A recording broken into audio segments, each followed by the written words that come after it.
Cette cérémonie simple marque l'élan de reconnaissance, de générosité, de solidarité que vous ne cessez de déployer avec promptitude pour cette école.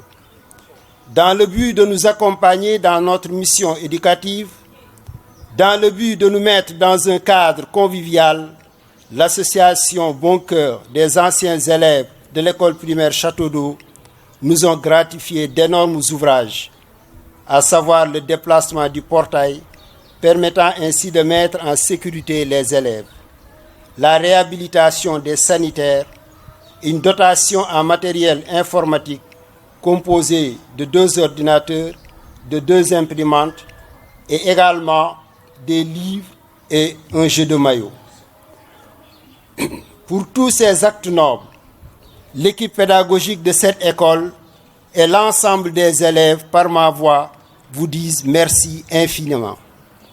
Encore une fois, des hommes de ce pays, de cette ville, des patriotes se sont illustrés pour le développement de leur nation en œuvrant pour l'un des maillons les plus importants de la société qu'est l'école. Et nous ne saurons terminer sans vous adresser nos vœux les meilleurs à l'ensemble des membres de cette auguste association, à ceux qui sont ici et à ceux qui sont avec nous dans la diaspora. Nous sommes fiers de vous. Vos maîtres ici présents également sont fiers de vous. Bref, toute la communauté est fière de vous. Et je dis qu'Allah subhanahu wa ta'ala vous assiste et veille sur vous, vos familles respectives et sur tous ceux qui vous sont chers. Donc, vive l'association Bon Cœur des anciens élèves de l'école primaire Château d'Eau. Vive l'école Mamadou Diaw. Vive l'école sénégalaise. Je vous remercie. Je remercie encore une fois suñu président docteur Djibi Sarr mi nga xam ne bi association bi sosee ba léegi daf ñoo financé jox ñu somme bu rëy ne daf koy jàppale jigéenam yi ndax ñu bañ a toog ndax ñu ma jàpp ci dara ba tax na ñi ngi def avec suñu biir waaw di remercier tamit Aline Diouk mi nga xam ne moo ñu defal hôtesse bi ñun ñëpp ba nga xam ne dañoo yanj tey di remercier Abdou Diagne Seck monsieur le coordinateur bi nga xam ne association bi mu taxawee ba tey toogul taxawul di remercier tamit l'administrateur de groupe WhatsApp Pape Abdoulaye Sy ñu ngi koy remercier bu baax a baax lépp moom la di remercier Mohamed Lamine Dieye moom tamit l'infatigable di remercier Aline Bey di remercier ñi nga xam ne ñoom ñoo nekkoon ci chantier bi jërë leen jëf maa ngi remercier panel bi yëpp bàyyiwuma kenn. ñu ngi leen di nuyu yéen ñëpp seen tur ak seen sant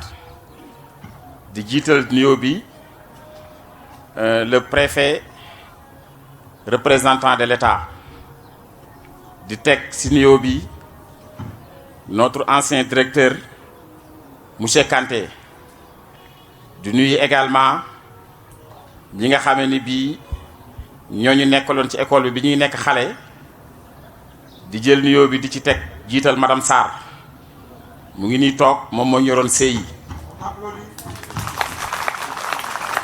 di jël nuyoo bi di ko jox madame Sow moom moo ñoroon C1 C2 plutôt C1 monsieur Sarr mu ngi nii toog tey nag yàlla dafa def ñeneen ñi nga xam ne ñoo ci toppoon yor ñu CM1 CM2 ak CP mel na ni ñooñu tey ji sunu borom daf leen dañu wuy ji sunu borom ñu cité woon nañ tuuti léegi ñu mel ni monsieur Diagana monsieur Gaye monsieur Silla ak madame Diop moo yoroon CP ñu ngi leen di ñaanal yàlla teeru leen si àjjana gën a kawe yàlla seen njaboot gi ñu fi bàyyi yàlla na ci yàlla teg loxo tey nag dañoo jublu ci bis bu am solo bis bu màgg mu nekk bisu mbégte ak bisu ngëneel ci ñun sunu camarade Pape Abdoulaye Sy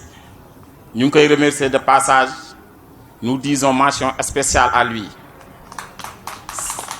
c'est l'administrateur du groupe tey lii bu amee c'est grâce à lui ñun ñi nga xam ne ñu ngi dajaloo fii toog nañ 40 ans gisantewuñu 45 ans parce que ñu ngi dugg ci école bi année 1972 ñii 73 ba 74 ñu jóge ci école bi ñu amee entrée en sixième ñëpp tasaaroo ci kattanam ak ci xalaatam ak ci gis-gis bu rafet moom mu nga Arabie Saoudite mu fexe ba connecté ñëpp dajale leen ñu taxawal benn association bi nag ñu jël ko tudde ko les anciens élèves de l'école primaire Château d'Eau Bon Cœur ndaxte dañ ci jublu benn initiative bu am importance kese tax ñoo jóg muy ñu jàppale école bi ndax école bi vraiment dañu xool ni tey suñu biir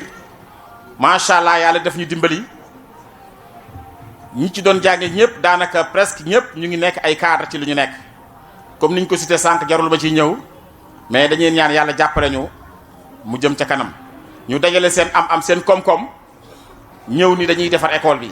Les membres de l'association Bon Cœur macha allah kale di dem na le Alaaji Seydou Sow la tudd dafa am gànt loolu moo tax muy dem moom il a été le premier instituteur de cette école-là il y a 60 ans il y a exactement 60 ans c'est lui qui secondait notre doyen, notre grand frère, notre tout, Aladji Birane Gueye, qui en était le directeur. Il s'appelle Seydou Sow, il a été inspecteur régional de Dakar. Après sa retraite, il a été le directeur des NEA pendant presque une décennie. Maintenant, il se repose. Et il y a quelques années, lui et un de ses amis, Gorakan et moi-même, avons installé ici un embryon de bibliothèque. Ce n'était pas un embryon, hein, parce qu'il y avait des centaines d'ouvrages. Et c'est lui qui avait fait cela. Malheureusement, il ne peut pas prendre la parole. Lui, donc, il a été le premier instituteur à l'école Mamadou Diaw. Moi, vous me faites un privilège, un honneur que je ne comprends pas tellement. Ça me va droit au cœur quand même, hein. Parce que j'ai été tout simplement directeur de cet établissement-là pendant 24 ans. Et si je suis resté dans cet établissement, c'est grâce à l'équipe avec laquelle je travaillais. Vous savez, du temps de Serigne Fallou, il y avait la voie ferrée Louga-Linguère. Il y a eu une année où le directeur de la régie des chemins a commandé une nouvelle locomotive. Quand il y a eu le Gamou, tous les gens qui venaient du Fouta, de Saint-Louis, d'ici partout, sont allés à Louga. Ils ont pris le train pour aller à Linguère, pour rallier Touba. Quand ils sont arrivés à Touba, ils sont allés voir directement le marabout. Nous, les marabouts, il faut prier pour le chemin de fer du Sénégal. Cette année-ci, nous n'avons eu aucun problème. Nous avions une machine neuve qui filait tout droit sur Linguère. Et vraiment, nous sommes contents. Il faut prier donc pour la régie des chemins de fer. À ce moment, on l'appelait Dakar-Niger, bien sûr. Le marabout leur a dit, ah, ça c'est très bien. Une bonne locomotive, c'est très bien. Mais il faut que les wagons soient les rails. Hein. Si les wagons ne sont pas sur les rails, nous dem fen. Donc moi, j'étais ici tout simplement comme chef d'établissement. J'étais secondé par certains qu'on a nommés. C'est-à-dire que Koulim, dinga fatte nini, do jumme dinga fatte.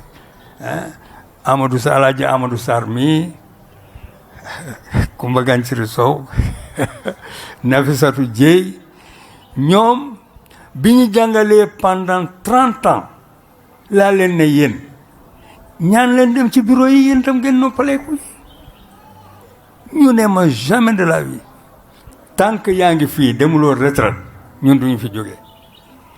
Madame Sarr mu ngi nii elle est allée à la retraite craie en main.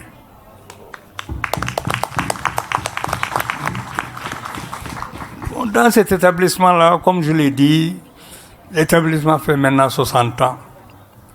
Il y a beaucoup de choses à faire. Et je suis très, très ému et très content de l'association Bon Cœur. Vous voulez imiter en quelque sorte votre aîné Baratal. Baratal qui a su créer le plus bel établissement du Sénégal. Si vous allez à l'école de Tarikaou Moundiaï Tchaou, voilà une belle école où véritablement tout le monde a le cœur à l'ouvrage. Et c'est ça qui est important. L'école, l'avantage de l'école, de cet établissement, c'est que Dieu a fait que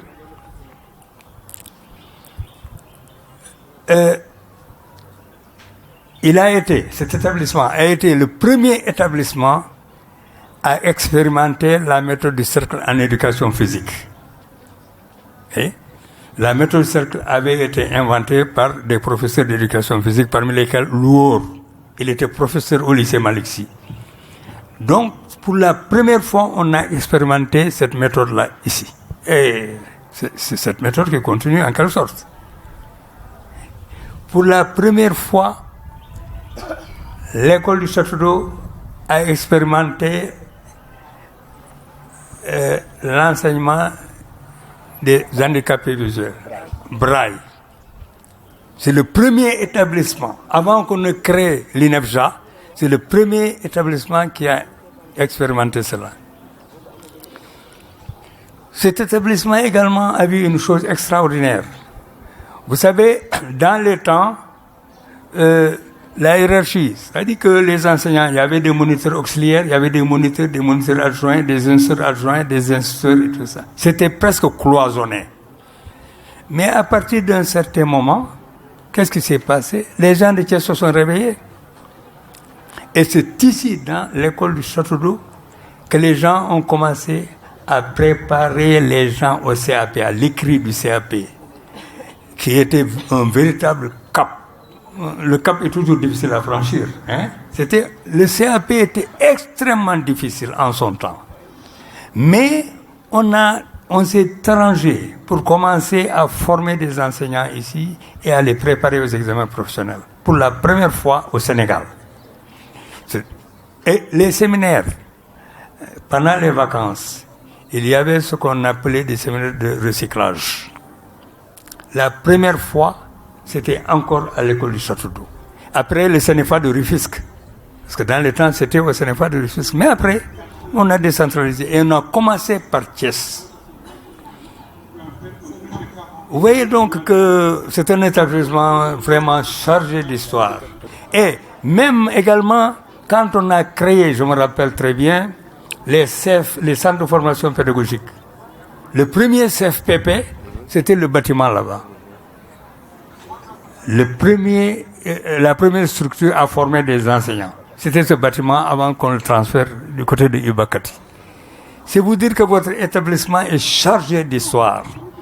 Nous, comme l'autre l'a dit si bien, le président, c'est une action pérenne que vous entreprenez. Nous prions pour vous.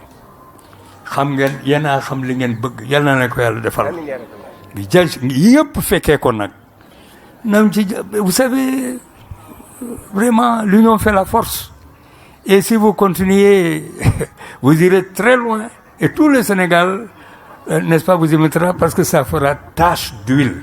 Il n'y avait que 2 classes. Les 3 classes qui sont là-bas, la classe qui est au milieu était le magasin. Les 2 classes, les 2 autres, c'était CI et CP. Nous sommes allés à Urbaine pour prendre des élèves dont Mamadou Koulibaly, professeur de lettres. J'avais ma bicyclette, Biran avait sa moto, et on est venu avec eux pour démarrer ici le travail. Il n'y a pas de clôture.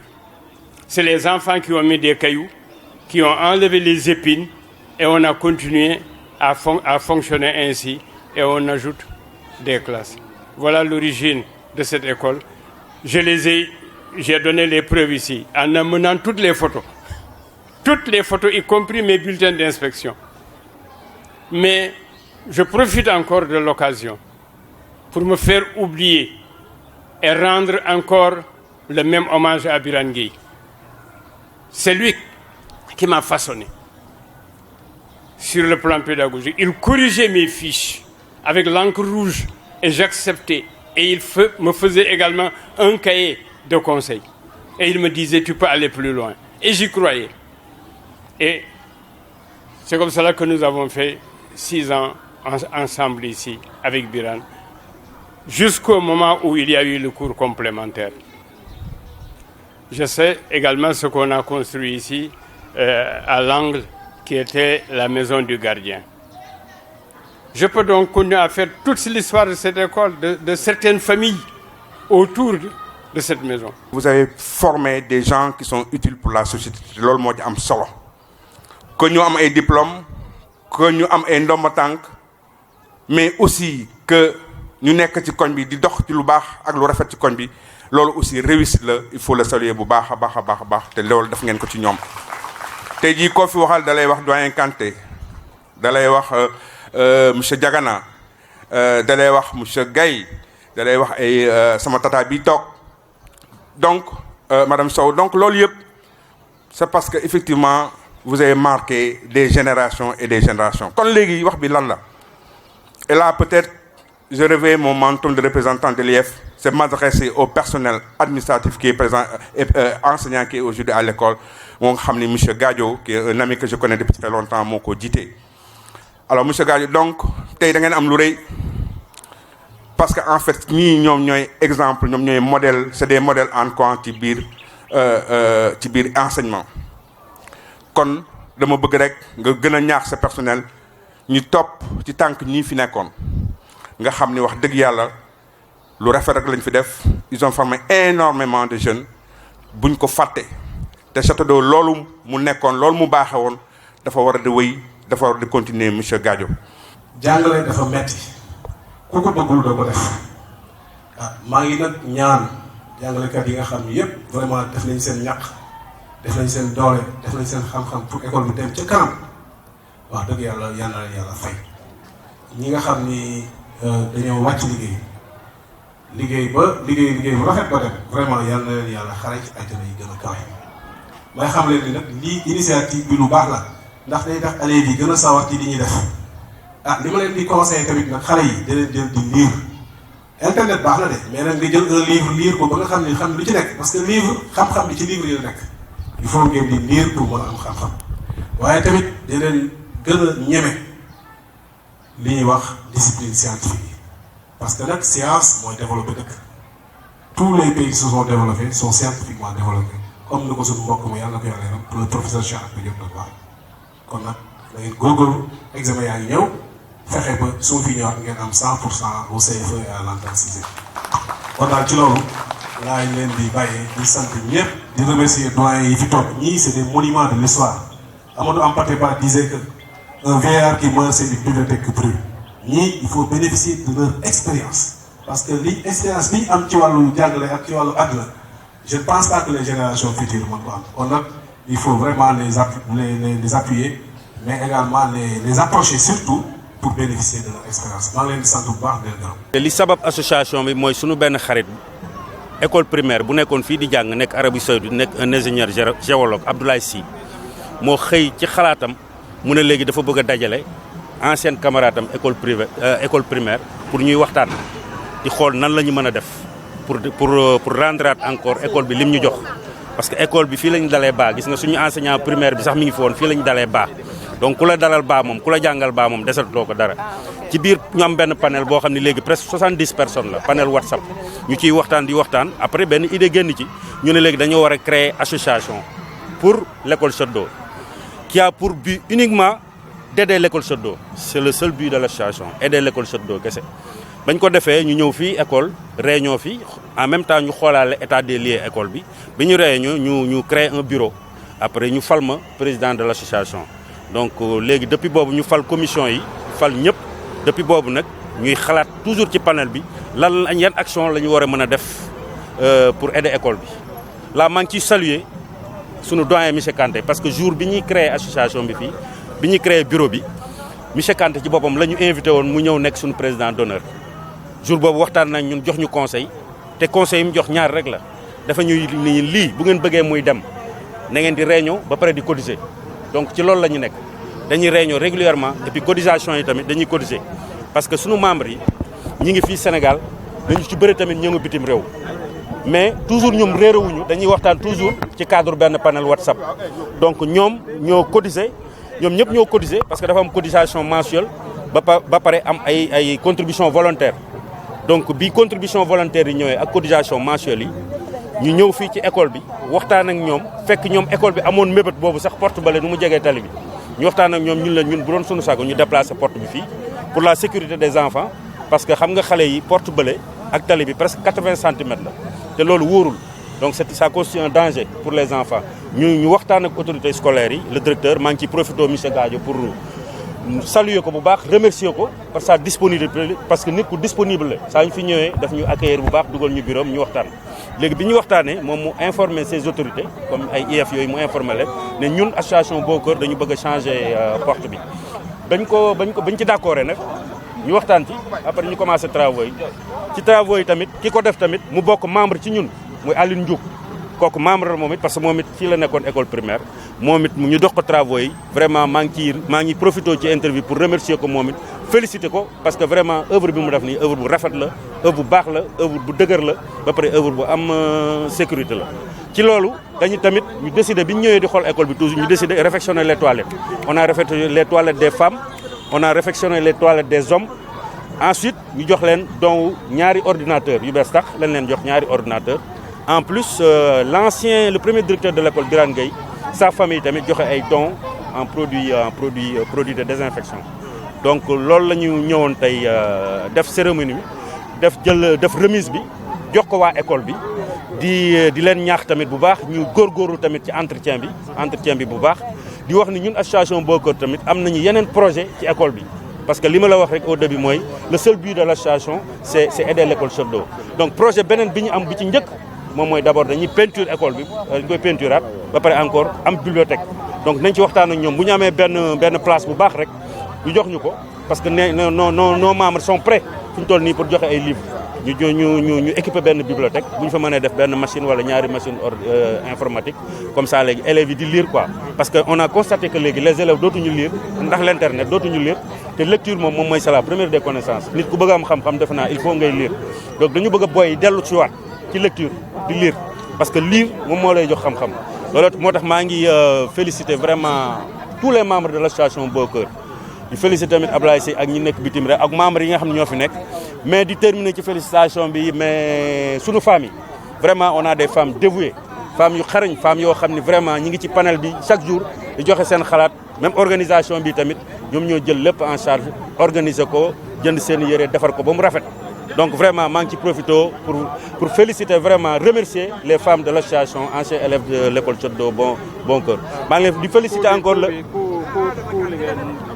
coût bi yëpp pratiquement ça fait 1 million et quelque 1 million 50 wala 1 million 100 loolu la quoi donc loolu la on l'a préparé presque en 3 mois donc association bi mu taxawee léegi c'est 6 mois donc on va continuer par nos cotisations et puis am nañ beneen xalaat tamit parce que lii c'est le court terme donc am nañu beneen xalaat tamit dans le long terme pour wutal école bi un partenaire boo xam ni moom mooy jël lépp en charge école bi loolu tamit sunu gars yi nekk bitim réew ak ñun ñu nekk fii Sénégal ñu ngi ciy xalaat pour wutal école bi benn partenaire boo xam ni pratiquement moom moo koy jël en charge sur tous les plans te loolu c'est possible quoi donc loolu daal la ñu bëggoon wax tey ñëwoon tey vraiment saafontek di remercier aussi monsieur le préfet ak monsieur Kanté ak ñoom ñëpp monsieur Seydou Sow ak sunu maîtresse ak maître yi nga xam ne tey gisaat naa leen vraiment ñoo ma jàngal muy madame Sow madame Sarr ak monsieur Sarr ñooñu ñoo ma jàngal monsieur Kanté nekkaat directeur mu doon vraiment lu neex ci ñun ñu ñëwaat fii ci école bi ñoom ñu toog quoi loolu tamit kontaan nañ ci